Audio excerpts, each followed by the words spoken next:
자, 여러분 이어서 보도록 하겠습니다. 32페이지 보시니까 17번 보이시죠? 왼쪽에 17번 상단 봅니다.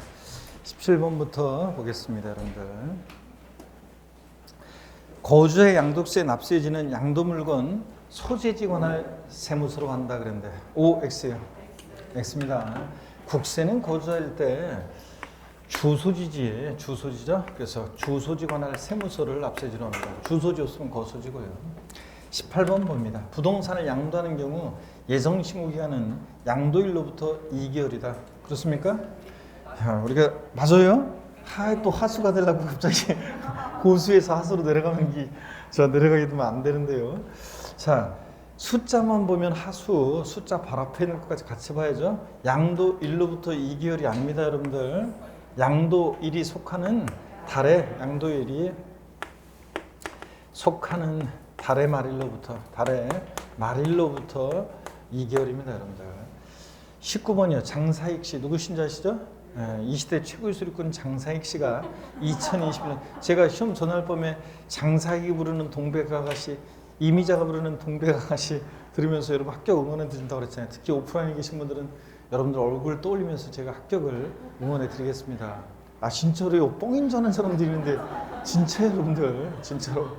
자, 2021년 4월 13일에 비상장 주식을 양도한 경우에 예정신고기한은 언제인가 하는데, 자, 비상장 주식은 빈번한 거래가 이루어지니까 몰아서 하죠. 그래서 양도일이 속하는 반기, 상반기, 하반기, 반기 말일로부터 2개월입니다.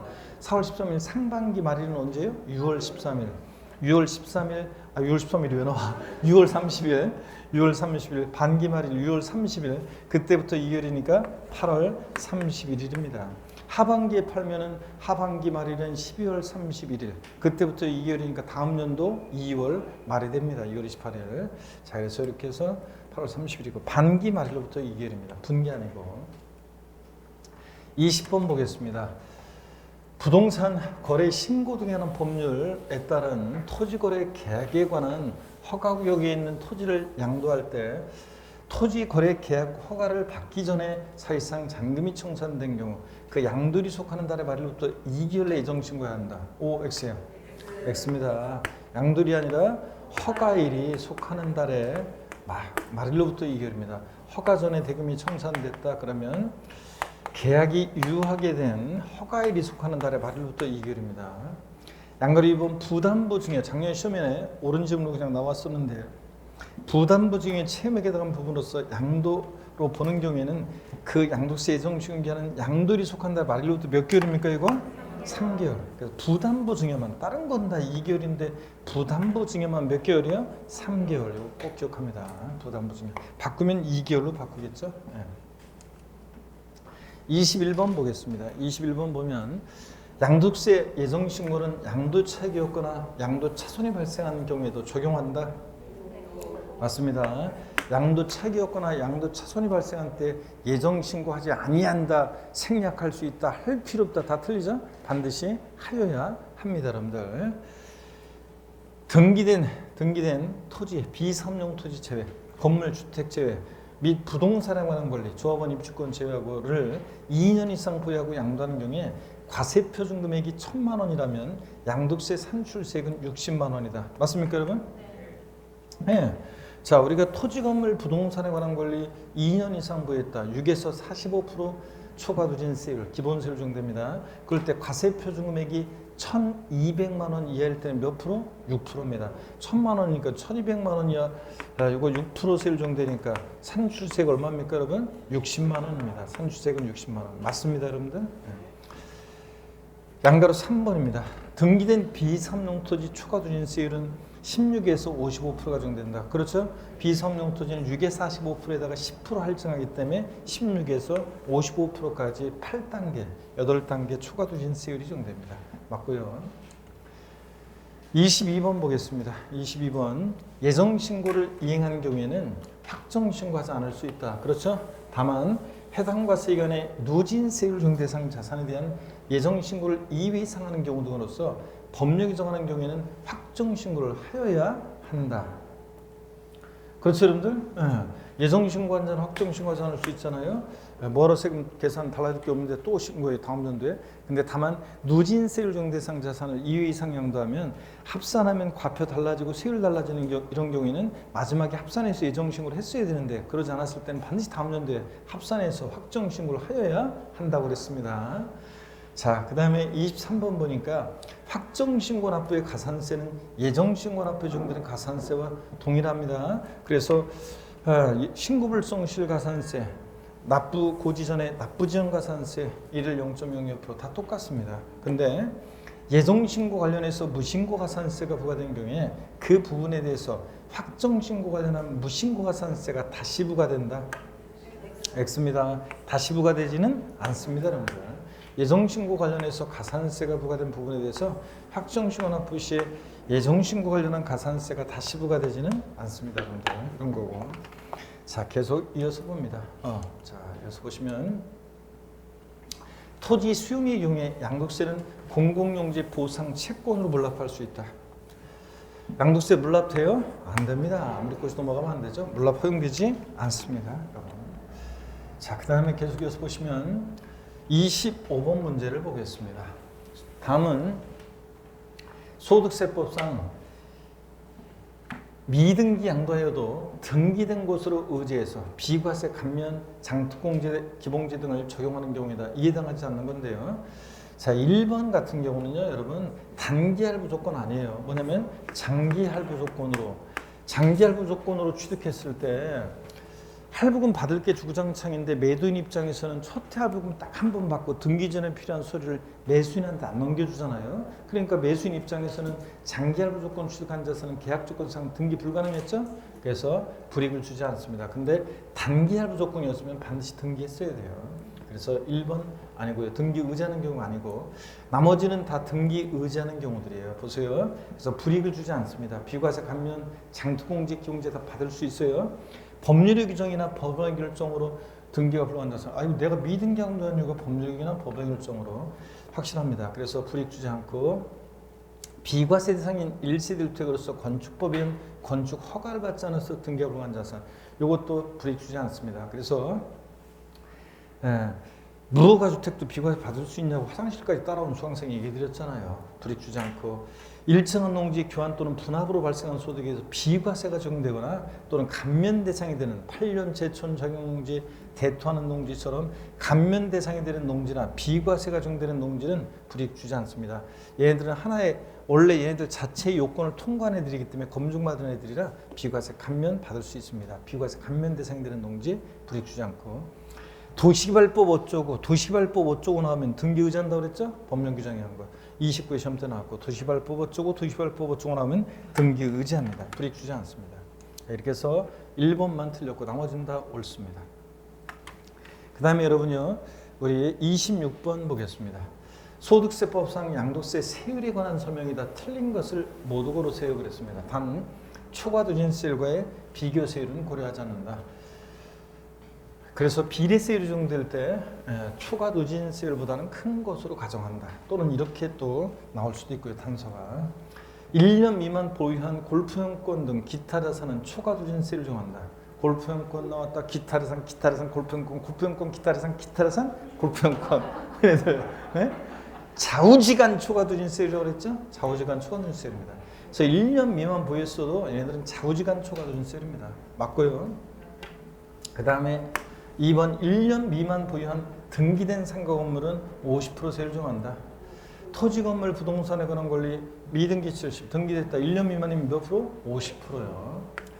3번 1년 6개월 보유하고 양도하는 주택 분양권은 40% 세율을 적용한다. 그래요?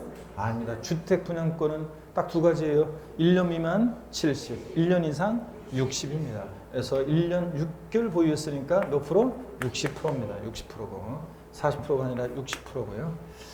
그래서 이렇게 하면 또 헷갈리려나? 자, 이거 60%고요.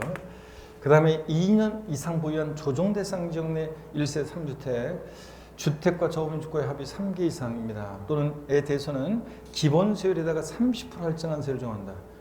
그렇죠? 조정상 지역 내 2주택은 기본세율이 20% 할증, 3주택은 몇 프로? 30% 할증이요. 상속받은 자산을 그래서 이거 맞고요. 4번은 5번 상속받은 주택을 양도하는 경우 세율적용시 보유하는 상속계시로부터 양도를까지로 한다. 상속받은 자산은 역사가 다 상속계시로부터인데 어느 경우만 세율 적용 시에만 상속계시가 아니라 피상속인 취득일로부터 보유하는 계산합니다. 이거 잊지 말라고 그랬는데 여러분들 피상속인 취득일로부터요. 장특공제라든가 양도 및 취득 시기 일시일택 비과세 보유경 계산할 때 전부 다 상속받은 자산은 다 역사가 상속계시로부터인데 세율 적용 시만 상속계시가 아니라 피상속인 취득일로부터입니다. 그래서 5번 X입니다. 6번이요. 1년 미만 보유한 후 양도하는 조합원 입주권은 70% 세율 적용한다. 주택 조합원 입주권 1년 미만 70, 1년 이상 2년 미만 60, 2년 이상이면 6에서 45% 초과세율이에요. 그래서 1년 미만 70% 조합원 입주권 맞습니다. 자, 그래서 틀린 것은 3번하고 5번하고 틀렸네요, 여러분들. 네, 자, 이렇게. 그 다음에 3번, 5번 틀렸고요. 자, 계속해서 봅니다. 27번 우리 부당행위 계산 부인 특례입니다. 부당행위 계산 부인 특례는 특수관계자 간에만 적용돼요. 친족관계 등이 있거나 경영지배관계 있거나 경제적 연관관계가 있는 특수관계자 간에만 적용되고 두 가지 유형이 있었습니다. 먼저 부당행위 계산 부인 특례 특수관계인자와의 거래에 있어서 항상 남남 사이에는 적용 안 돼요. 특수관계자가 있는지 확인하고 토지 등을 시가를 초과해 취득하거나 시가에 미달하게 양도 저도 세법 고수입니다. 이거 확인해야죠. 시가보다 낮게 양도해야지 높게 양도하면 특례 적용 안 돼요. 시가보다 높게 취득해야지 고수 높게 취득해야지 낮게 취득하면 특례 적용 안 되는데 이거 문제 또 계속 동영 모의고사 이거 문제 나왔던 거 물어보고 그러는데 시가보다 낮게 취득하면 특례 적용 안 돼요, 여러분들. 높게 취득해야지. 또는 낮게 양도해야 되고요. 저도 세법 고수인지 확인하고 또 조세 부담을 부당히 감소시킨 것으로 인정된 조세 부담 감소가 있는지 판단해야 되는데 자 그래서 조세 부담 감소가 있다 그러면 그 취득가액과 양도가액을 부인하고 작년 시험에 정답은 나왔지만 뭐로요? 시가로 다시 계산합니다. 양도가액과 취득가액을 이때 부당행위 조세 부당한 감소가 있는지 판단을 어떻게 하느냐? 고가 취득 저가 양도의 부인은 시가 거래가의 차액이 시가의 몇 프로? 5% 이상 차이 나거나 금액으로 얼마? 3억 원 이상 차이 나는지 따져봐야 됩니다. 세 가지 포인트를 확인해요. 특수관계자가 아닌지 또 저도 세법 고수인지 높게 양도하거나 낮게 취득하면 안 돼요. 이거 확인하고 그 다음에 또 조세부담 감소가 있는지 확인합니다. 시가와 거래가액 차이가 3억 이상 차이 나는지 시가가 5% 이상 차이는 따져보고 자 해당되면 시가로 다시 계산하고요. 형이 동생에게 시가 10억 원의 토지를 9억 원에 양도한 경우 특수관계자가 아니고 시가보다 낮게 양도했죠? 저가 양도했고 자 그러면 조세부담 감소가 있는지 판단해봐야죠. 시가와 거래가의 차이가 금액으로 얼마? 3억 차이 안 나죠? 1억밖에. 그러면 시가의 몇 프로?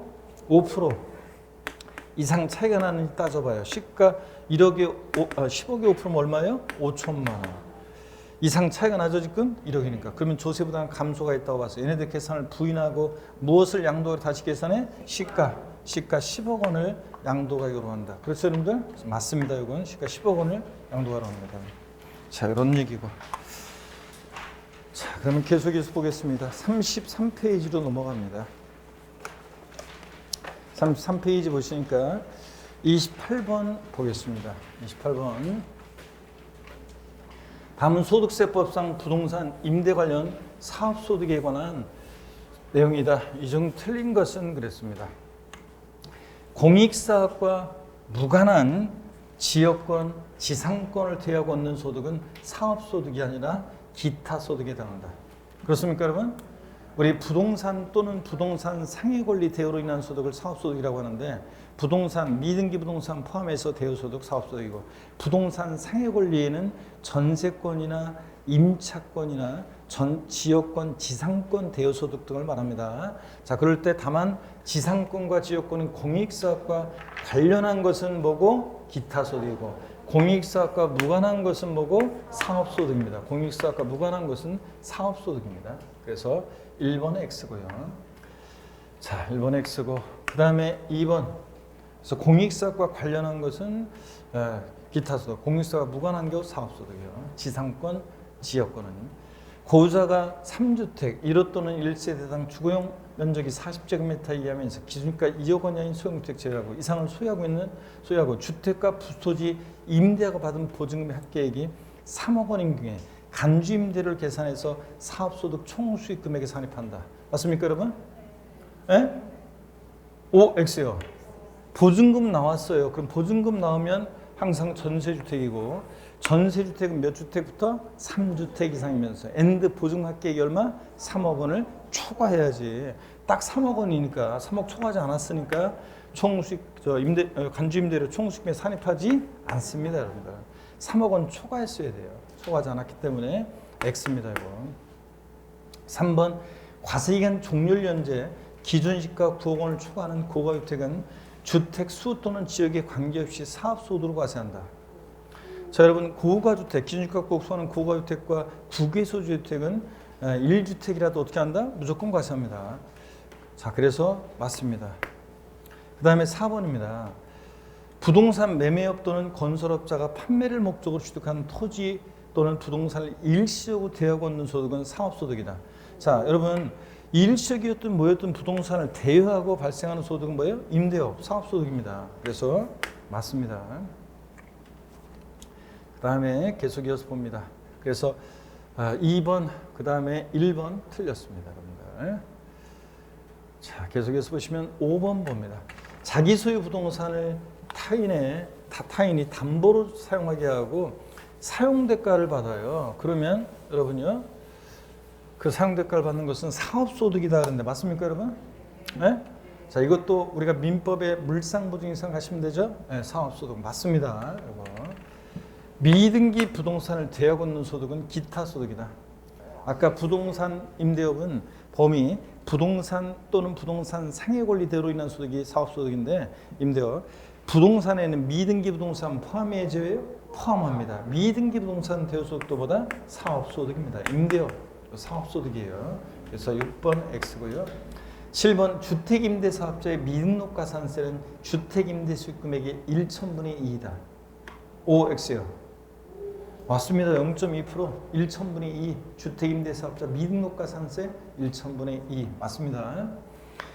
주택임대소득이 연간 600만 원 이상이거나 기준시가 9억 초과하는 고가주택일 때는 지분율이 30%를 초과할 때는 그런 공유지분을 소유할 때는 소수지분자도 공동소유주택 주택수에 어떻게 한다? 가산합니다, 여러분들. 이거. 원래 공동소유주택은 지분이 가장 큰 자로 하지만 이럴 때는 소수지분자도 포함합니다. 그 기준을 알아두시고요.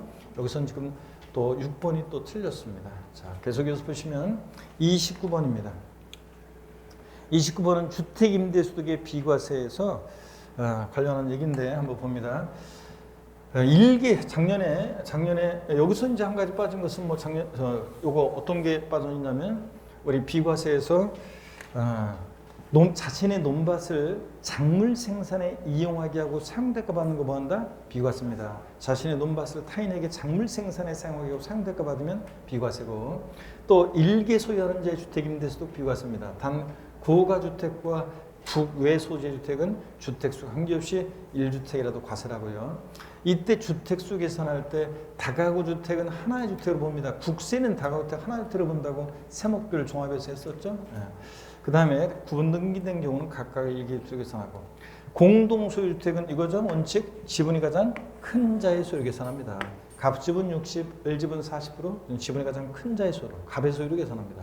다만 지분이 큰 자가 2인 이상일 때는 각각의 소유를 계산하고 주택수 계산할 때 본인과 배우자가 물론 여기 근데 아까 앞에서 봤다시피 공동소유주택은 원래 지분이 가장 큰 자의 수로 계산하는데 다만 일정 경우에는 아까 고가주택인데 지분율이 30%를 초과한다거나 연간 임대수익이 600만 원 이상일 때는 소수 지분자도 주택수에 가산하는 경우도 있다고 그랬습니다, 여러분. 디귿번입니다. 주택수 계산할 때 본인과 배우자가 각각 주택을 소유하면 부부는 주택수 계산할 때 어떻게 한다? 합산합니다. 소득세 계산은 따로따로인데 주택수 계산할 때는 합산합니다.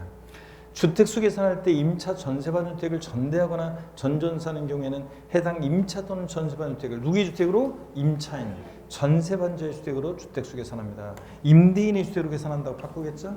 임차인의 주택으로 계산합니다. 29번 계속 봅니다. 양가로 2번입니다. 해당 과세기간에 총수익 금액의 합계액이 2천만 원 이하인 자의 2021년 귀속 주택임대소득은 분리과세와 종합과세를 어떻게 할 수 있다? 선택할 수 있다는 거예요, 여러분. 그래서 우리가 주택 임대소득이요. 요거 2천만 원 초과하면 종합과세입니다. 이자 배당, 사업, 근로연금, 기타 소득에 전부 다 합산해서 과세하는데 다만 2천만 원 이하일 때 주택 임대소득은 분리과세하는 방법과 종합과세를 선택할 수 있고요. 그럼 분리과세 시 산출세액을 구하는 경우 빈칸을 올바르게 기입하세요 그랬습니다.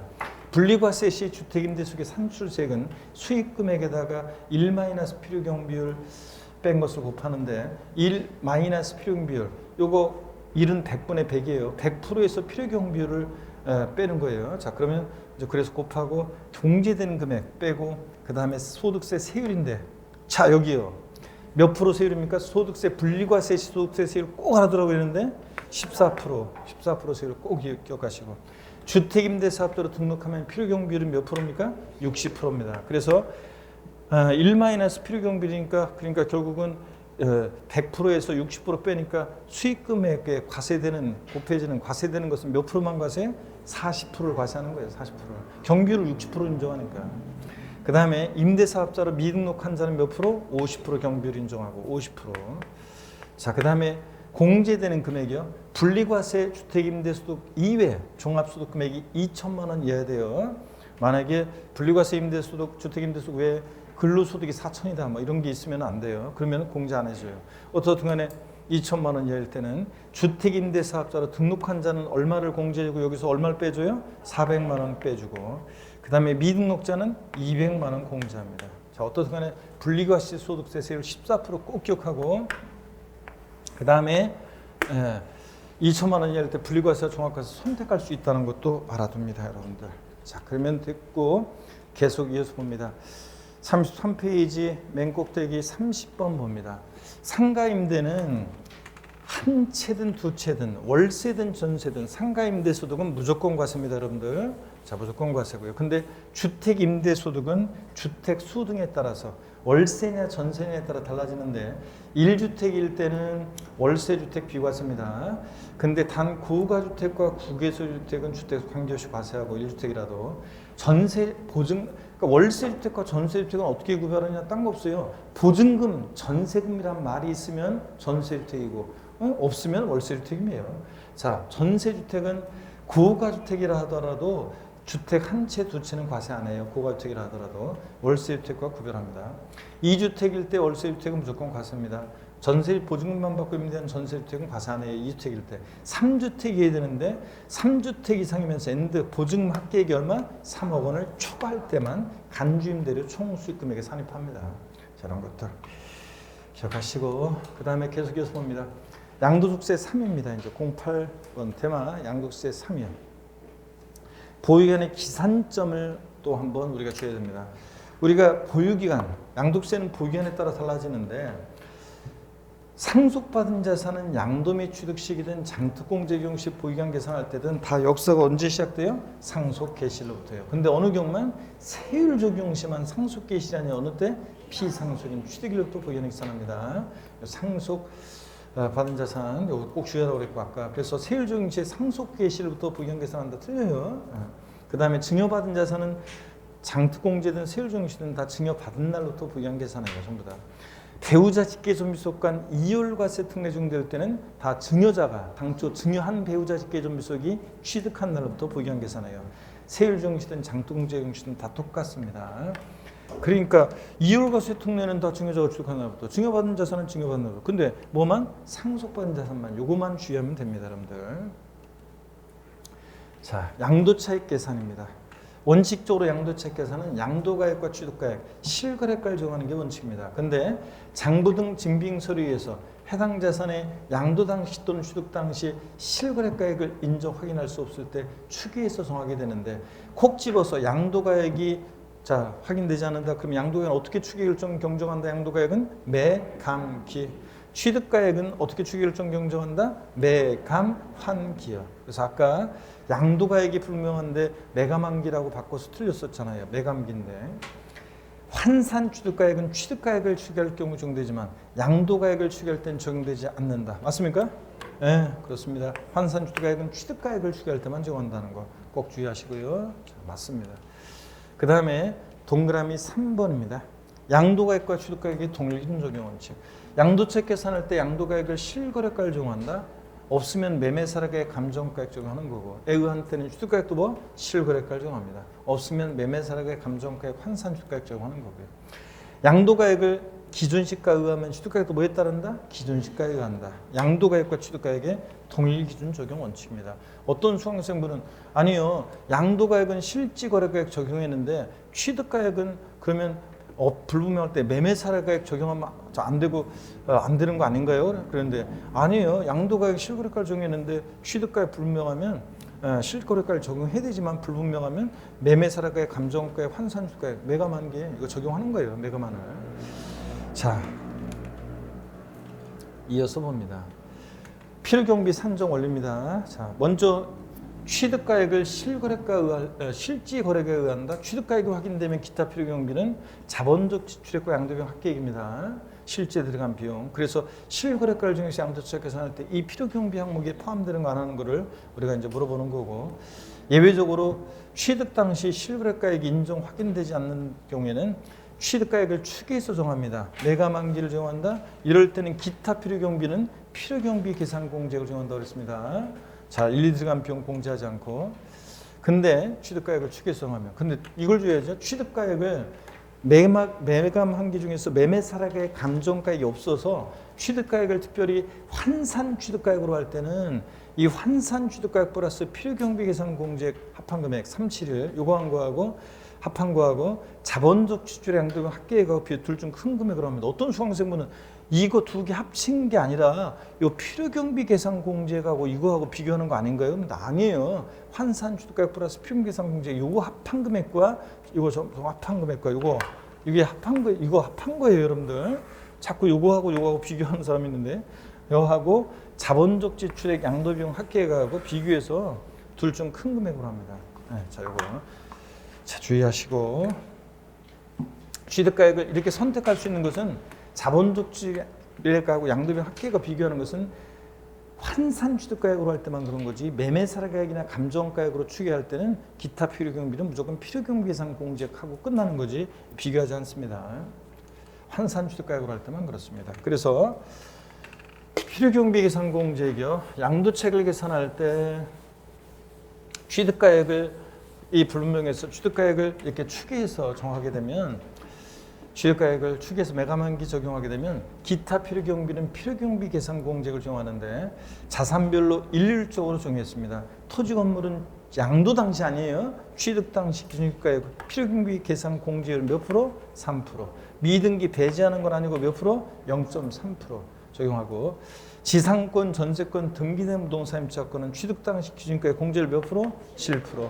나머지 애들은 몇 프로? 1%. 필요경비가 계산 공제를 나왔다. 애 낳고 나서 며칠 뒤에 가면 부정탄다? 371. 그래서 371 이렇게 우리가 외우시면 되겠습니다. 자, 계속 이어서 봅니다, 여러분들. 네, 지금 34페이지 계속 보고 있습니다. 오른쪽에요. 그 다음에는 이거는 아까 그 얘기예요. 취득가액을 추계 방법 중에서 매감한계 중에서 환산 취득가액으로 할 때만 이렇게 아래 동그라미 1의 금액이 2의 금액보다 적으면 2의 금액으로 할 수 있다. 이런 얘기예요. 둘 중 그래서 양도책을 최소화하기 위해서는 둘 중 큰 금액으로 한다는 것. 이렇게 선택할 수 있는 것은 취득가액을 환산 취득가액으로 할 때만 이렇게 할 수 있습니다, 여러분. 자, 그 다음에 계속 이어서 봅니다. 2번 보겠습니다. 취득가액을 환산 취득가액으로 하는 경우로서 환산 취득가액 플러스 필요경비상 공제 합계액이 실제 지출된 자본적 지출과 양도비용 합계액보다 큽니다. 실제 지출된 자본적 지출과 양도비용의 합계액을 필요경비로 할 수 있다. O, X요. X입니다. 지금 둘 중 큰 거로 하는데, 자, 환산 취득가액 플러스 필요경비상 공제 합계액이 더 크잖아요, 이거보다. 그럼 또 큰 거로 해야죠. 그래서 이거 실제 지출된 자본적 지출량도 합계액이 아니라 환산 취득가액 플러스 필요경비상 공제 합계액으로 합니다. 환산 취득가액 플러스 환산 취득가액 플러스 필요경비 계산 공제 요거로 합니다.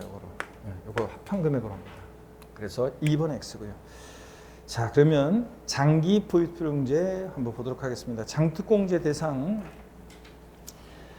인것과 아닌 거요. 반드시 여러분들이 자 이거 정리해 두셔야 되는데 장특공제 이거 어려운 거 아니니까 이거 시험에 나올 가능성이 높으니까 잘 보고요. 공제율하고 요거를 잘 보셔야 돼요. 공제대상 인것과 아닌 거. 장특공제 대상은 국내에 소지하는 등기되고 3년 이상 보유한 토지 건물 및 조합원 입주권입니다. 그럴 때 토지의 비사업용 토지 아까 포함한다고 그랬고 건물은 다주택 자 포함하고 물론 조정 대상 지역 외 다주택인데 조합원 입주권은 다만 조합원으로부터 취득한 것은 포함한다 제외한다? 제외합니다. 원조합원 입주권만 대상이고요. 조정 대상 지역 외 다주택은 장특공제 받을 수 있어요. 조정 대상 지역 내가 안 되는 거지. 자 그다음에 배제되는 경우 국외 자산 안 해줘요. 아무리 꼬셔서 먹으면 안 돼요. 3년이든 5년이든 국외에 소지하는 자산은 장특공제 안 해줍니다. 우리나라 다른 나라 국가경제 신경 안 써요. 미등기 양도자산 배제되고 3년 항상 장특공제 나오면 3년을 염두에 두고 문제 풀어야죠. 3년 미만 제외하고 토지 건물 조합원 입주권 이외 양도자산 안 되고요. 그 다음에 조정 대상 지역 내 다주택이나 입주권이나 분양권 포함해서 여기다가 분양권 안 쓴 이유는 제가 이거 칸이 좀 또 나눠서 해야 되고 막 그래서 귀찮아가지고 그냥 안 쓴 것 뿐이에요. 조합원 입주권이나 2021년 1월 1일 이후에 취득한 분양권은 주택수계산에 포함해요. 그래서 조정 대상 지역 내 주택 하나가 있고 2021년 1월 1일 이후에 취득한 분양권이 하나 있다. 그럼 분양권도 주택수계산에 포함해서 그 주택을 양도할 때 1세대 몇 주택 양도가 돼? 2주택 양도예요. 어떻든 간에 하여튼 우리가 기억할 때는 조정상 지역 내 1세대 2주택이나 3주택 즉 다주택자가 먼저 양도하는 주택은 장특공제 어떻게 한다? 배제합니다. 정확히 왜 2주택과 3주택을 구별하냐면 그냥 다주택 그러면 되지. 왜 구별하냐면 양도세 사실은 장특공제 배제되는 조정상 지역 내 다주택은 양도세에서 20% 30%로 할증과세하는 그 중과세 대상이 되는 걔네들이 제외되는 거라 우리가 양도세 중과세 할 때 20% 30% 할증과세 할 때 2주택과 3주택의 요건이 달라요. 그래서 구별한 거예요. 근데 우리는 그냥 수험생은 조정상 지역 내 다주택은 장특공제 어떻게 한다? 배제하고 조정상 지역 외의 지역은 받을 수 있다. 이렇게 알면 돼요. 자, 계속해서 봅니다. 장기 포획불공제액이요. 양도 차익에다가 차장이니까 양도 차익에다가 공제를 곱합니다. 보기한별 공제를 곱해서 계산을 배워간다. 요 양도 차익이지 양도 가액 아니에요. 양도 소득금액 아니에요. 양도 차익에다 공제를 정합니다. 다만 조합원 입주권을 양도할 때는 관리처분 계획인가 전 때려부신 그 종전 건물과 토지 그 주택의 양도 차익으로 환정합니다. 조합원 입주권 자체 양도 차익이 아니에요. 자, 일반적인 경우에는 보유연수의 공제율 몇 프로씩 적용해? 2%씩. 그래서 3년 이상 산업 미만이면 2, 3은 6, 15년 이상이면 30%까지 공제해 줍니다. 근데 고가주택 같은 양도세가 과세되는 1세대 1주택은 이 최소한 2년 거주해야 돼요. 2년 거주를 못하면 일반적인 공제율만 받아요. 2년 이상 거주하고 그랬을 때 보유연수에다가 4%, 거주연수에다가 4%씩 해가지고 그 합한 공제를 정하죠. 그래가지고 20에서 최대 몇 프로까지 10년 보유 10년 거주까지 했다면 최대 80%까지 공제를 받을 수 있다는 거. 20% 80%요. 이건 양도세가 과세되는 1세대 1주택만 이렇게 해줍니다. 2년 이상 거주했어야 되고요. 3년 보유는 기본이고요. 3년 보유를 못하면 무조건 장특공제 배제고요. 자, 그래서 이런 것들. 그래서 올해 양도세 과세는 1세대 1주택은 보유연수와 거주연수에 4%씩 해가지고 최대 80%까지 공제받는다는 거. 보유연별 공제율과 거주연별 공제율 합한 공제를 정한다. 이런 것들. 자, 이거는 뭐 여러분들이 쭉 비교해서 장특공제, 기본공제 비교해서 보시면 되는데 장특공제는 물적 공제입니다. 양도 자산별로 각각 공제합니다. 근데 기본공제는 인적 공제라 소득별로 공제합니다. 서로 뒤바꿔내요 이거. 기본공제는 양도 자산별로 각각 연 250만 원 공제한다. 아니에요. 소득별입니다. 갑,필, 차장, 소 양도 소득금액에서 기과 기본공제 주는 거니까 소득별로요. 공제상 장특공제는 토지건물 조합원 입주권에 하나인데 기본공제는 모든 자산 다 됩니다. 등기를 요하는 재산일 때 등기 되기만 하면 싹 다요. 3년 이상 보유제 장특공제는 근데 기본공제는 보유기간 관계없고 미등기 한다면 둘 다 배제고 장특공제는 보유기간에 따라 공제하는데 기본공제는 보유기간 거주기간 관계없습니다. 그리고 여기 거주기간도 원래 들어가야 되는 건데 거주기간 보유기간 적용합니다. 동일년도 여러 번 양도하면 양도 자산별로 각각 공제합니다. 근데 기본 공제는 소득별로 각각. 장특 공제는 10번이든 20번이든 요번에 양도했는데 요건 갖췄어야죠. 못 갖췄어 안 해주고 요번에 양도했는데 갖췄어야죠. 이렇게 양도 자산별로요. 근데 기본제는 소득별로 각각 1년에 연 250만 원 공제합니다. 자, 그 다음에 여러분 계속 이어서 보시면요. 계속 이어서 봅니다. 자, 조정 대상 지역 내 1세대 2주택 이상 다주택이요. 장특공제 대상이에요, 배제예요? 조정상 지역 내 1세대 2주택 다주택 장특공제 배제 대상이에요. 배제입니다. 그 다음에 기본공제는요. 무조건 깔아주고요. 법령이 정한 비사업용 토지는요. 둘 다 공제 대상이 됩니다. 비사업 토지는 장특공제도 받을 수 있어요. 등기되고 3년 이상 부여하면. 비고자가 양도했을 때 비고자 마돈나가 우리나라 국내에 있는 자산을 양도했을 때 기본공제 받을 수 있어요. 배제한다면 틀려요. 다만 뭐만 배제되냐면 1세대 1주택에 대한 이 확대 적용 20에서 80% 이건 안 해줘요. 이거는 거주자한테만 해주는 거예요. 그 다음에 기본공제는 무조건 깔아주고요. 공동소유자산 양도했을 때 장특공제는 물건별로 공제하는데 기본공제는 공동소유자 각각이요. 그래서 공동소유자산을 양도할 때 장특공제는 이렇게 물건별로 공제합니다. 근데 기본공제는 공동소유자 각각 기본공제 줍니다. 기본공제는 공동소유자 각각 공제 줍니다. 이런 것들 한번 보시고요. 좋습니다. 그 다음에 6번 보겠습니다. 자, 고개 한번 드시고요. 목 운동 다시 한번 합니다. 집중력 마지막 피치를 위해서. 아이고, 차. 반대로 돌리시고. 허리도 좌로 으로 돌립니다. 여러분은 지금 다른 것보다 조금 느리게 천천히 나름대로 천천히 좀 설명하고 있습니다. 자세히. 자, 하루에 끝내는 곳에서는 아까 양도 해당하는 거 해당하지 않는 거 이런 것들 읽어보라고 하고 그 자세히 일일이 하나씩 뭐 이렇게 읽고 그러지 않았어요. 그냥 읽어보라고 하고 생략하고 지나가는 것들이 좀 있었는데 여러분들은 다 지금 제가 읽어드렸습니다. 좋은 거지 뭐 여러분들. 자, 그래서 같이 자 보겠습니다. 6번 보시면요. 소득세법상 고자 갑은요. 국내에 소지하는 토지를 배우자인 고자 을에게 증여했고 을은 증여받은 토지를 증여받은 날로부터 5년 내에 특수관계 없는 병에게 양도한다고 가정할 경우에 이에 대한 설명으로 옳은 것은 단 비사업 토지 아니고 양도항시 등기되어 있다. 갑의 취득 당시 가액은 2억, 을이 증여받을 당시 가액은 5억이고 병에게 양도한 가액은 7억이다. 여러분 이율과세 특례 나왔다. 배우자 직계점유서로부터 증여받아서 5년 내에 양도한다. 나오면 바로 문제 옆에다가 이렇게 갑을병 해놓고 문제 풀으라고 그랬죠? 증여자, 수중자, 제3자 이렇게 딱 해놓고 문제 풀으라고 그랬습니다. 배우자 직계점유서로부터 증여받아서 지금 5년 내에 양도를 하고 있습니다. 5년 내 양도예요. 자, 이랬을 때 봅니다. 자, 그랬을 때 5년 내 양도할 때 이 얘기입니다. 그러면 납세무자는 하여튼 뭐 자, 납세무자는 누가 된다고 그랬어요? 수중자가 납세무자의 항상. 근데 취득 가격이나 취득 시기는 다 누굴 기준으로 판단한다? 증여자를 기준으로 판단하고. 기납부한 증여세는 원래 필요경비에 포함 안 해요. 근데 이율과세 특례 적용될 때만 예외적으로 필요경비에 산입해서 공제받을 수 있고요. 세액공제 한다고 바꾼 적도 있는데 산출세액에서 공제하는 건 아니고 필요경비로 공제받을 수 있고. 증여자와 수중자는 연대납세무가 있어요, 없어요? 없습니다. 연대납세무 없고. 어차피 배우자 직계점유서는 한 몸이니까. 자, 그러면 양도세 납세무자는 갑이다 그러는데 그랬습니까? 아닙니다. 누굽니까? 을입니다. 수등자 을이고. 양도채 계산 시 공제되는 취득가액은 5억 원이며 양도채액은 2억이다. 그래요? 자, 누굴 기준으로 판단해? 항상 증여자를 기준으로. 그러니까 증여자가 취득한 가격 2억으로 해야 되고 취득가액은. 양도채액은 양도가액 7억에서 2억 빼니까 양도차액은 얼마고? 5억이고요. 5억 원이고. 증여 당시 납부한 증여세는 양도채 계산 시 필요경비에 포함된다. 맞습니까, 여러분? 네, 필요경비에 포함되고 맞고. 그 다음에 4번 장기 보유등재액은 토지 양도차액에 을이 토지를 증여받은 날로부터 기산한 보유기한별을 공제를 곱해서 계산한다. 그래요? 보유기한은 증여받은 날로부터요? 아닙니다.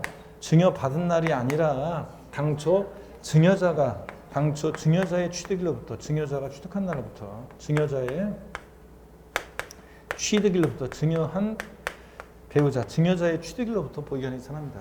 자, 그래서 증여자가 취득한 날로부터 이렇게 그러면서 이런 것들 보시고요. 자, 그 다음에 계속 이어서 보겠습니다. 그래서 3번 틀렸고요. 3번 맞고요. 옳은 거죠? 3번 맞고요.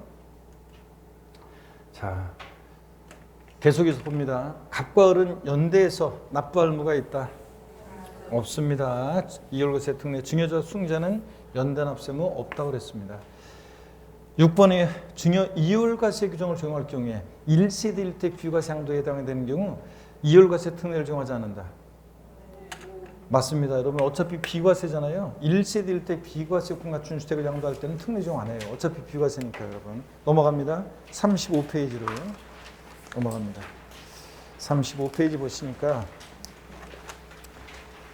7번입니다. 35페이지 7번.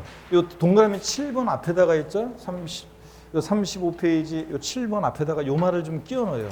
만약 양도가액이 9억 원을 초과해요. 요 말을 좀 끼워 넣습니다. 만약 양도가액이 9억 원을 초과해요. 양도가액 9억 원을 초과해요. 요 말을 끼워 넣어야 돼요. 9억 원을 초과해요. 양도소득 비과세 대상에서 제외되는 1세대 1택인 고가주택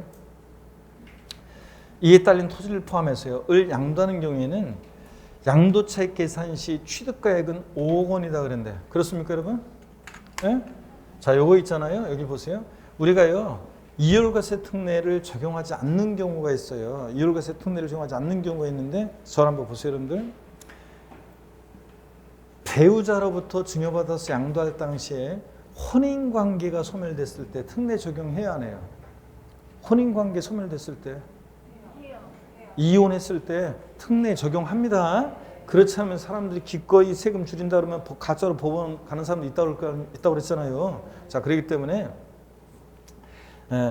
판사 앞에서는 이혼하겠다고 그냥 그렇게 하고서 둘이서 인상 쓰면서 그런 다음에 밤만 되면 서로 집으로 퇴근할 거 아니에요. 그렇기 때문에 여기에 그 이율과세 특례 사망으로 그러니까 혼인관계 소멸됐을 때 특례 적용해요. 근데 다만 사망으로 혼인관계 소멸됐을 때는 특례 적용해야 하네요. 안 합니다. 악용의 소지가 없죠. 그 다음에 증여받아서 2년 내 수용으로 증여일 전 2년 내 수용으로 양도할 때 특례 적용 안 됩니다. 양도일 전 2년 내 수용으로 양도할 때 수용으로 양도하면 특례 적용 안 하고 2년 내 수용으로 양도하면 내 의지로 양도하는 거 아니니까 또 1세대 1택 비과세권 갖춘 주택을 양도할 때 특례 적용 안 해요. 요약집이나 다 이런 데 나와요. 기본서는. 이율과세 특례, 그러니까 다시요. 1세대 1택일 땐 특례 적용 안 해요. 근데 특이하게도 1세대 1택인 고가주택을 양도할 때도 특례는 적용 안 합니다. 그럼 특례 적용 안 하니까 취득가격은 얼마가 되는 거예요? 특례를 적용 안 하면 이제 증여자가 취득한 가격이 아니라 이게 아니라 이제 특례 적용될 때는 증여받은 가격을 취득가격으로 하고 증여받은 날로 또 부기한계산합니다. 특례 적용 안 하면 이제 값은 생각하면 안 되고 자 그래서 1세대택인 고가주택을 양도할 때 특례 적용 안 하니까 취득가격은 얼마로 한다? 5억 원. 증여받은 당시 가격으로 합니다. 특례 적용 안 하니까. 그래서 이거 7번 맞습니다, 여러분들. 이런 거 주의합니다. 특례 적용 안 할 때요. 자, 이렇게 해서 요 말을 좀 끼워 넣으시고 요 노란색으로 돼 있는 거 여기 끼워 넣으시고 앞에다가 좋습니다. 이렇게 해서 보십니다. 자, 그래서 6번, 자, 그 다음에 7번 옳습니다. 7번, 거기 7번에 이제 이어지는 게 OX가 아니에요. 7번이 어떤 거냐면 바로 금방 제가 말로 한 거 있죠? 이율과세 특례 적용하지 않는 경우요. 자, 봅니다. 배우자 직계존비속간 이율과세 특례 적용되지 않는 경우인데 달달 외울 게 아니라 이거 이해하면서 눈에 익혀둡니다. 이율과세 특례를 적용하지 않는 경우요. 사업인정고시로부터 소급해서 2년 이전에 증여받은 경우로서 수용된 경우. 내우주로 양도한 거 아니죠? 양도한 시 혼인관계가 소멸된 경우는 특례 적용합니다. 그럼 다 가짜로 이혼하니까. 근데 사망으로 혼인관계가 소멸된 경우는 특례 적용 안 하고 증여 이율과세 규정을 적용할 때 1세대 1택 비과세 양도에 해당하게 되면 비과세권 갖췄으니까 특례 적용하지 않고 특이하게도 양도세 비과세 대상에서 제외되는 고가주택을 양도할 때 1세대 1택인 고가주택을 양도할 때 특례 적용하지 않고요. 증여 이율과세 규정을 적용해서 계산한 결정세액이 증여 이율과세 규정을 적용하지 않고 계산한 결정세액보다 적을 때 특례 적용하지 않습니다. 특례 적용하면 오히려 세금을 더 적게 받아요. 그럼 뭐하러 특례 적용해요? 과세권자 입장에서는. 어떤 수강생분이 실제로 또 그랬다 그랬죠? 또 질문글에 항의하면서 저한테 아니 저 세금을 국가가 국민들한테 더 적게 받는 것을 선택해야지 아니 왜 세금을 더 받습니까? 하면서 막 그러는데 나보고 어쩌라고. 그래서 여러분들이요, 그런 항의는, 그런 글을 올리지 마세요. 나보고 어쩌라고. 그래서 자, 여러분 그런 겁니다. 그래서 굳이 세금을 적게 받는데 뭐하러 행정력을 낭비해요. 그래서 적용하지 않습니다. 그 다음에 이런 규정이 있다는 거.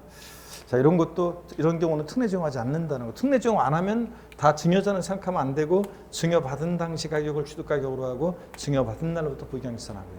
한번 봅니다. 8번 보겠습니다.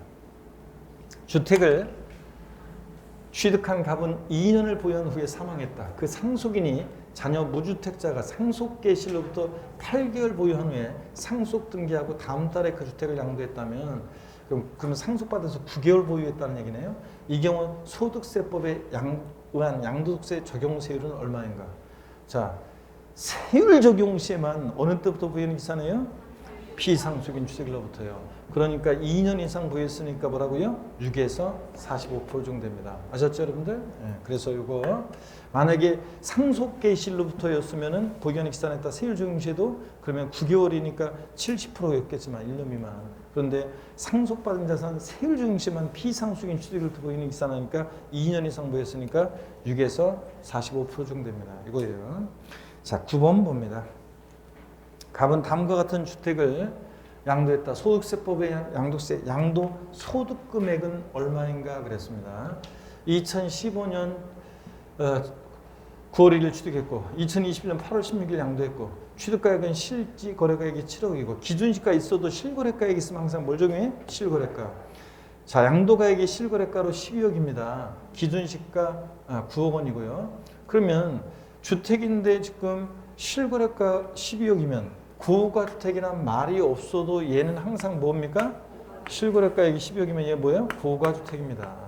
자, 고가주택이고 일단 원칙적으로 1세대 1주택 비과세권 충족했다고 했죠. 여기 아래. 하여튼 12억이고 취득세, 소개비 등 기타 필요비 1억이고 갑은 1세대 1주택인데 보기한 중 5년 거주했고 비과세권을 모두 충족했다. 그러니까 비과세권 갖춘 고가주택을 양도합니다. 그럴 때 자, 먼저 비과세권 갖춘 고가주택 양도소득 금액 계산은 양도차익과 장기입부유등재 계산을 안분합니다, 여러분들. 그래서 안분 계산하니까 어떻게 안분 계산하느냐? 양도차익은 일반적인 양도차익 얼마입니까, 이거? 네? 일반적인 양도차익 얼마예요? 자, 12억에서 7억. 그다음에 여기 기타 필요경비 1억 합쳐야죠. 취득가액은 기타 필요경비, 실거래가를 정하면 취득가액을, 그럼 자본적 지출과 양도명 합계액도 필요경비잖아요. 그러니까 이거 합치니까 얼마? 8억. 그래서 12억에서 8억 빼니까 얼마예요? 4억. 일반적인 양도차익 곱하기 양도가액분의 12억, 양도가액분의 양도가액 마이너스 9억 원 이렇게 계산합니다. 비과세권 충족한 고가주택의 양도차익과 장특공제금. 그래서 이거 3이잖아요. 3, 4, 12. 12분의 10이니까 얼마예요? 1억. 그래서 양도차익 1억 나왔어요. 그러면 이제 장기 부유공제액을 또 구해야 되는데 일반적인 원래 이 장기 부유공제액은 또 완분해서 구하는데 일반적인 장기 부유공제액은 양도 차익에다가 장특공제 공제율인데 양도세 과세되는 1세대 1주택은 아까 보유기간별과 고주기간별 공제를 합한 공제를 정한다고 그랬죠? 양도차익에다가. 그러면 5년 이거 몇 년 보유했어요 지금? 예? 5년 보유했잖아요. 5년 보유했고 5년 거주했어요. 그러면 부기한별 공제율 보유연수의 4%씩이니까 4, 5, 20. 그 다음에 거주연별 공제율 5년 거주했으니까 4, 5, 20. 거주 연수에도 4%씩. 그래서 20%. 합치니까 몇 프로? 40%예요. 그래서 40% 장특공제 공제율을 적용합니다. 자, 그러면 4억에 40%니까 4, 4, 16. 얼마입니까?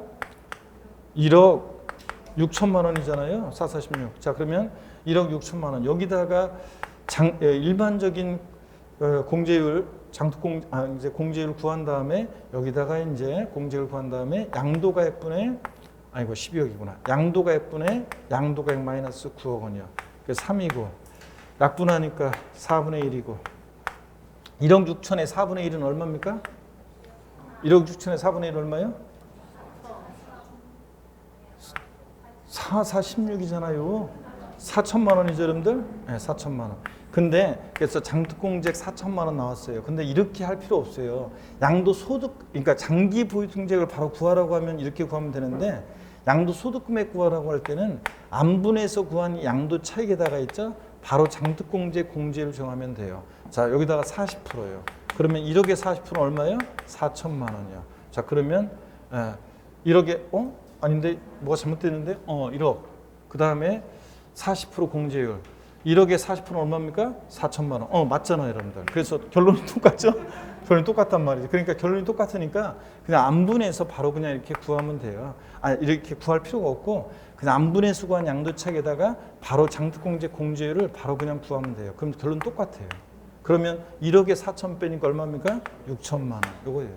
이렇게 구하면 돼요. 양도소득 금액 구하라고 할 때는. 자, 그래서 정답은 6천만 원입니다. 4번이요. 자, 비과세권 충족한 고가주택의 우리가 양도소득 금액 구하는 거예요. 10번 보겠습니다, 여러분들. 자, 빨리 보세요, 여러분들. 10번.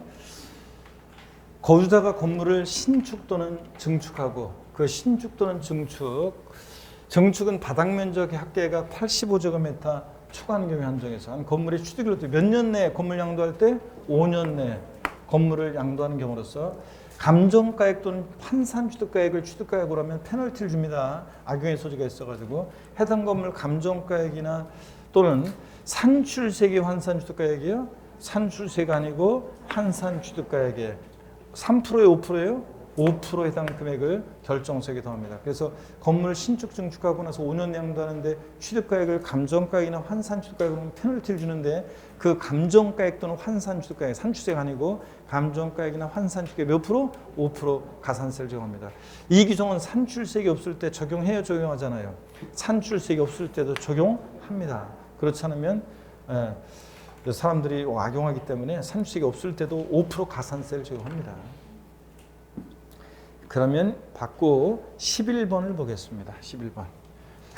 자, 11번을 보니까요. 틀린 건데 이 틀린 게 없어요. 이게 하나 있었는데 제가 지워버려가지고 없어요. 틀린 게. 자, 미리 보셨던 분이 계시면 아마 이게 틀린 게 없었을 것 같은데 자, 한번 봅니다.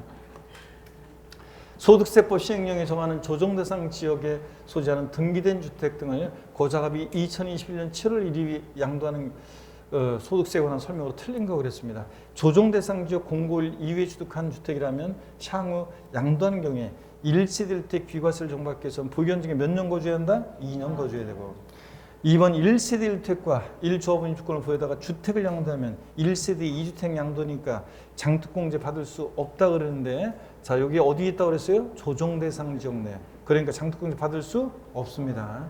기본공제는 적용받을 수 있습니다. 기본공제는 기본적으로 깔아주니까. 조정대상 지역 내 1세대 3주택에 해당하는 주택을 1년 미만 보유 양도하면 기본세율의 30%를 할증한 세율과 1년 미만이니까 주택이 70%죠? 세율을 적용해서 계산한 세액 중에서 둘 중 어떤 거? 큰 것을 그 세액으로 한다. 맞죠, 여러분들? 이렇게 해서 틀린 게 없어요. 그래서 모두 옳습니다. 틀린 것은 없음이라고 써놔요. 틀린 거 없음. 틀린 것은 없음. 없어요, 여러분들. 자, 하나 있었는데 제가 지워버렸어요. 앞에서 중복되고 그러길래. 12번 봅니다. 이제 거의 다 마지막으로 오고 있습니다. 다음은 양도세 신고납부에 관한 설명이다. 옳은 것은 모두 몇 개인가 그랬습니다. 1번 해보니까요. 2021년 9월 16일에 상업용 건물을 양도하는 경우에 2021년 11월 16일까지 양도세를 신고납부해야 한다. 그래요? 아닙니다. 양도일이 9월 16일이면 양도일이 속한 달에 말일로부터 2개월이니까 언제 해야 돼? 11월 30일까지 예정 신고해야 됩니다. 신고해야 되고. 자, 그 다음에 이어서 봅니다. 납부할세액이 1,400만 원인 경우 납부기한이 지난 날부터 2개월 내 700만 원 분할 납부할 수 있다. 양도세는 납부할세액 1천만 원 초과할 때 할 수 있으니까 2천 이하, 2천 초과로 나눠서 2천만 원 이하일 때는 1천만 원 초과금액 분할 납부할 수 있죠. 그러니까 원래 납기인에 1,000 내고 나머지요. 그러니까 얼마? 400만 원. 400만 원을 분할 납부할 수 있습니다. 1,600이면 600, 1,800이면 800이요. 토지거래 허가구역 내 토지 매매에 있어서 2021년 4월 20일에 대금을 청산하고 2021년 5월 4일에 허가를 받는 경우에 2021년 6월 30일까지 정식으로 납부해야 한다. 그래요?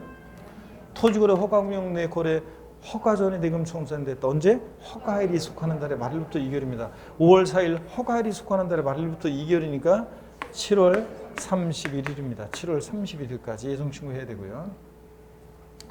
7월 31일 부담부 중에 채무액에 대한 부분으로서 양도로 보는 경우에 그 양도일이 2021년 7월 15일이라면 2021년 9월 30일까지만 예정신고 납부할 수 있다. 그래요? 아닙니다, 여러분들. 자, 부담부 중에만 양도일이 속한다면 말일로부터 몇 개월? 3개월 내에 예정신고 납부하죠. 그러니까 7월 15일이면 이때부터 3개월이니까 8, 9, 10, 10월 31일까지 10월 31일까지 예정신고 납부할 수 있습니다. 9월 30일이 아니라 10월 31일까지 양도일이 속한 말일로부터 3개월이니까요.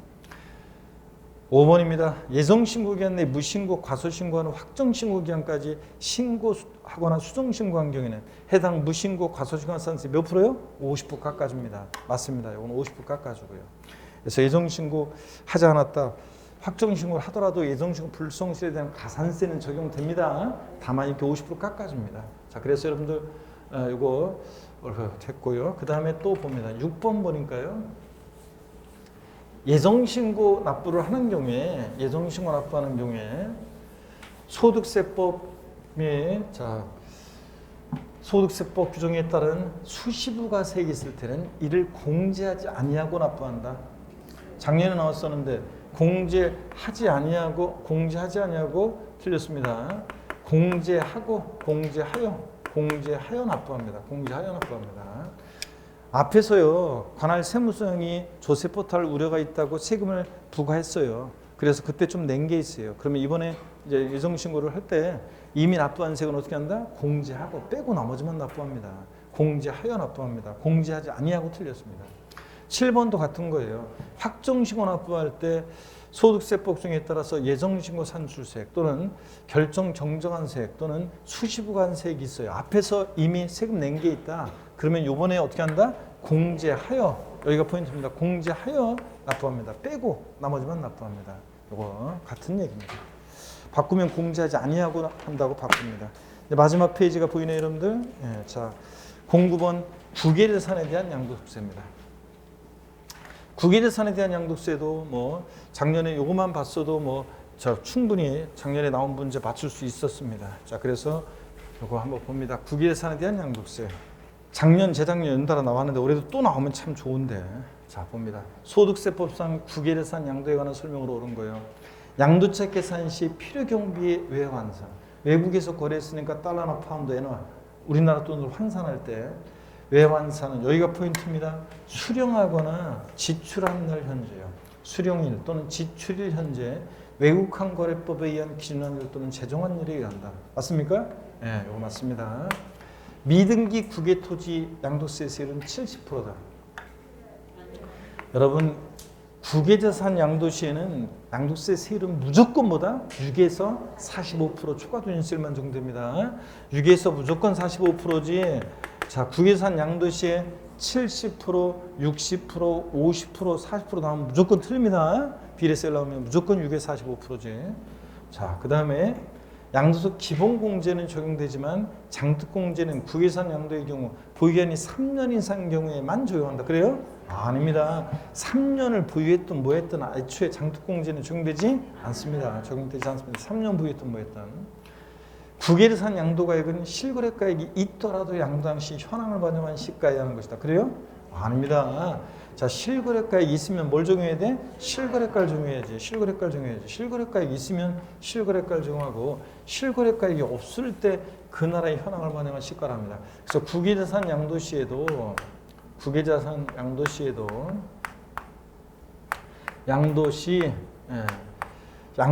차익 계산할 때요. 양도 차익 계산할 때 원칙적으로 실거래가를 적용합니다. 근데 실거래가액이 불분명할 때, 실거래가액이 불분명하다. 그러면 이제 불분명하면 그 나라의 현황을 반영한 시가에 의하고요. 불분명할 때 그 나라의 현황을 반영한 시가로 하고, 그 다음에 이 시가라는 게 없을 때 이제 여기 없으면 보충적 평가 방법으로 합니다. 보충적 평가 방법으로.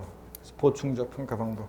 근데 실거래가액이 있더라도 시가로에 의한다, 뭐 보충적 평가 방법에 의한다 틀렸습니다. 자, 그래서 원칙적으로 국외산 양도시도 실거래가를 적용합니다, 여러분들.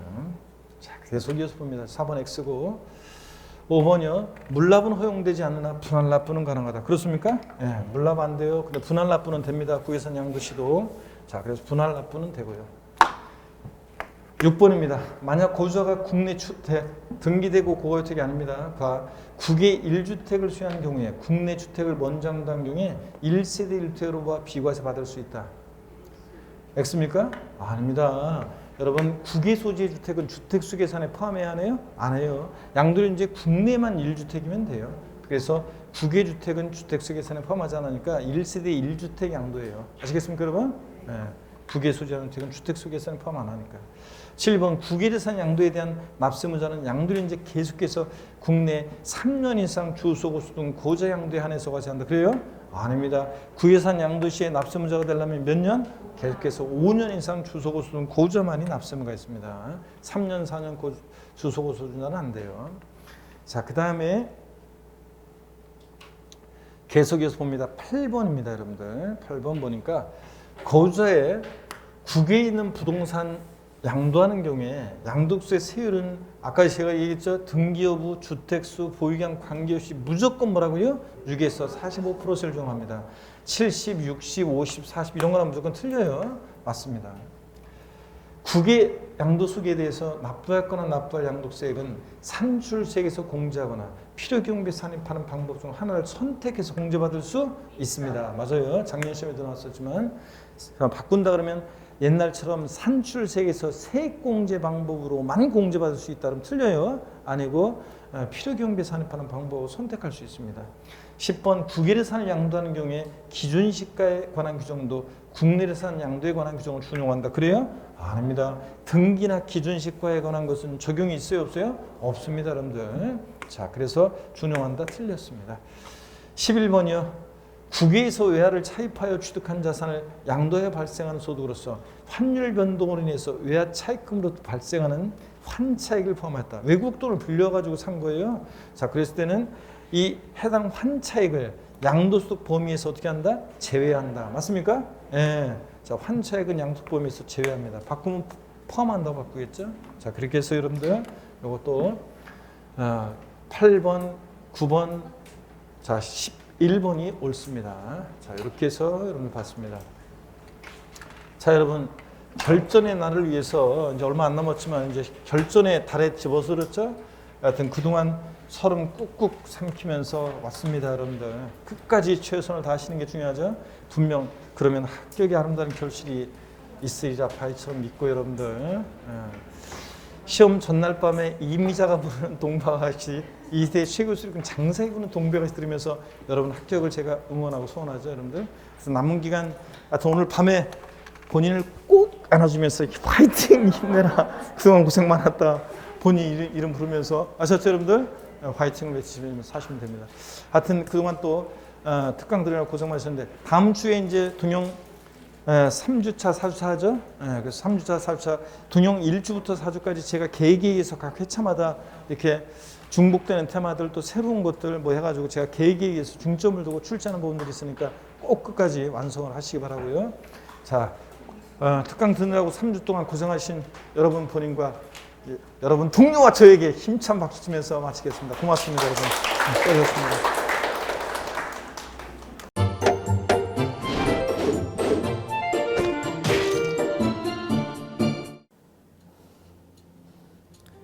안녕하세요.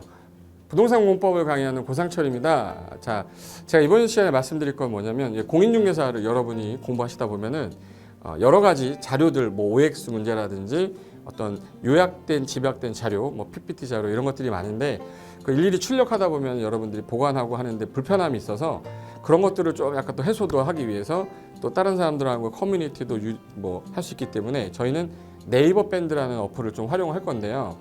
그 네이버 밴드에다가 자료를 올려놓은 거를 내가 다운을 받고 내가 보는 방법에 대해서 알려드릴 테니까 이 부분에 대해서 제가 시작하는 거 똑같이 따라 하시면 설치부터 사용 방법까지 말씀드릴 테니까 그대로 따라오시면 됩니다. 자, 자, 1단계 네이버 밴드 어플을 다운받습니다. 자, 그럼 네이버 밴드 다운을 어떻게 받냐? 자, 플레이스토어 우리 안드로이드 버전으로 갈게요. 그래서 플레이스토어를 누르시면 화면이 바뀌면서 지금은 이제 컴퓨터 화면을 제가 이제 좀 크게 보이게끔 해놓은 거라서 여러분 핸드폰에는 아마 맨 위에 여기 검색창이라는 게 있을 건데 여기다가 제목을 넣는 거예요. 제목을 뭐라고 쓰냐면 네이버 밴드 아니면 밴드 이렇게 쳐도 돼요. 밴드 치면 제일 상단에 나오죠. 그래서 이제 네이버 요 밴드가 요 초록 색깔 바탕에 B자예요. 밴드. 그래서 이제 여러분은 설치 누르시면 됩니다. 자, 2단계 그럼 네이버 밴드를 일단 들어가셔야 돼요. 들어가서 검색하기 전에 밴드 어플을 누르면 위측 상단에 이 돋보기 모양이 있을 거예요. 이 돋보기 모양을 누르기 전에 우리가 이제 검색을 해야 되잖아요. 누르시면 검색 컨트롤 가요. 여기다가 우리 공수모라고 치면 돼요. 공수모 치고 엔터 치면 이제 그동안 이제 우리 공수모 관련된 게 나올 건데 제일 상단에 있을 겁니다. 그래서 여기 네이버 33개가 밴드가 나왔는데 그 중에 여기가 1등이죠. 자, 그럼 이제 3단계 해당 공수모 밴드로 들어갔습니다. 그럼 들어가시게 되면 가장 첫 화면에 공인중개사 수험생 모임이거든요. 원래 그 수험생들만 위한 모임이기 때문에 시험 정보하고요. 어떤 자료들이 있어요. 뭐 OX 문제, 뭐 오지선다 문제, 그리고 이제 요약된 자료들 그런 거 공부할 수 있는 활용하는 어떤 밴드고요. 이 강의와 관련된 어떤 특강이 있다거나 할 때 공지사항 같은 거 그리고 지속적으로 교수님들께서 자료를 올려드릴 거기 때문에 요 관련된 자료 관련된 거 어떤 거 있는지 잠깐만 한번 보겠습니다.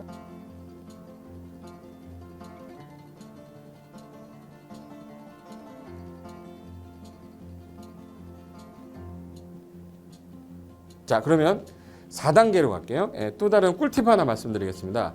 모바일 1일 학습이라는 건데 핸드폰으로도 내가 하루에 짬을 내는 시간, 예를 들어서 전철을 타거나 버스를 탄다거나 화장실을 간다거나 할 때 1일 그 공부 학습 방법을 알려드릴 건데요. 메인 화면에서 위로 좀 올라가면은 모바일 1일 학습이라고 나올 거예요. 여기 있습니다. 모바일 1일 학습이라고 해서 시험 과목에 따른 문제가 나올 거예요. 그러면 여기를 올리시면은 여러분이 이제 그 시간 안에 이 문제에 대한 것을 읽어본 다음에 여기서 정답과 해설은 바로 보여지면 이거는 암기가 돼버리기 때문에 정답 해설은 맨 밑에 안 보이게 숨겨놨어요. 그래서 현재 밑으로 쭉 내리면 인지에 가서 쭉 내리면 요때 답이 나와요. 댓글이라는 게 있어요. 내가 쓴 거는 내가 확인할 수 있잖아요. 그래서 요 댓글 표시 보시면은 이런 거는 표정 좋아요 한번 눌러주는 거예요. 그럼 여기서 내가 좋아요 그러면서 뭐 선생님 사랑해요 해도 되고 좋아요 이런 거 눌러주신 다음에 그 다음에 밑으로 가면 이제 댓글을 쓸 수 있어요. 그래서 정말 궁금한 부분에 대해서 댓글 남겨주시면 확인이 되는 경우에 바로 답글을 올릴 수 있게끔 실시간으로 할 수 있을 것 같습니다. 자, 지금까지 과정과 같이 공수모 밴드예요. 공인중개사 수험생 모임 밴드를 줄여서 우리 공수모 밴드라고 하는데 이렇게 가입하시면 여러 가지 자료들 업데이트되는 거, 개정되는 부분 신속하게 받아들일 수 있기 때문에 아마 여러분 학습하는데 도움이 많이 될 겁니다. 그래서 꼭 가입하셔서 좋은 자료도 받고 매일매일 학습하시면서 도움 되셨으면 좋겠고요. 자, 여러분의 합격을 진심으로 기원하겠습니다.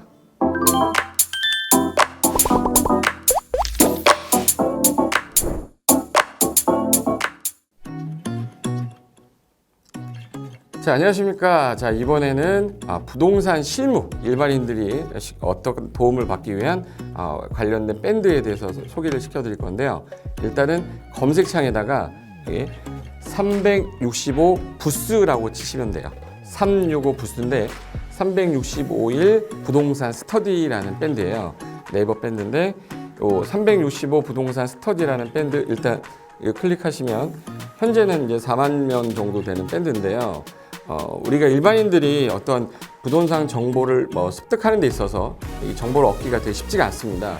내가 어딘가를 찾아본다고 해서 잘 찾을 수 있는 것도 아니고 어떤 전문가들이 하는 말들이 친밀성이 있는 건지 아닌지에 대해서도 우리가 잘 믿을 수가 없는 거기 때문에 그런 정보를 그래도 좀 손쉽게 찾아볼 수 있게끔 저희 이제 이 밴드에 구성된 전문가들이 정보를 좀 제공해 주는 거기 때문에 아마 유용하게 활용할 수 있을 거고요.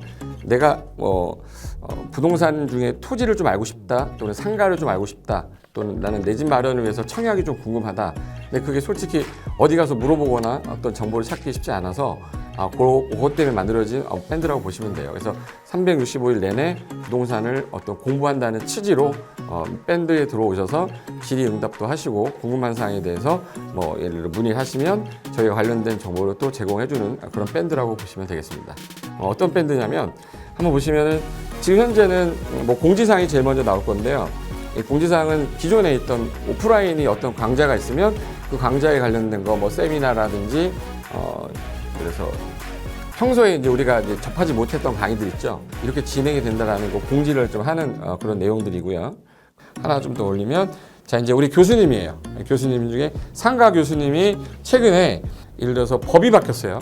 법이 바뀌게 되면 최근에 바뀐 법이 이런 바뀐 법이 있으니 중개업을 한다거나 투자를 할 때 좀 유의해서 알아보시면 좋겠습니다라는 거를 올려놓을 거예요. 기존에 올려놓은 자료가 있으면 또 찾아보시면 되는 거니까 이렇게 해서 계속 밴드에서 소식을 받으시면 실전에 굉장히 도움을 많이 받을 거라고 예상합니다.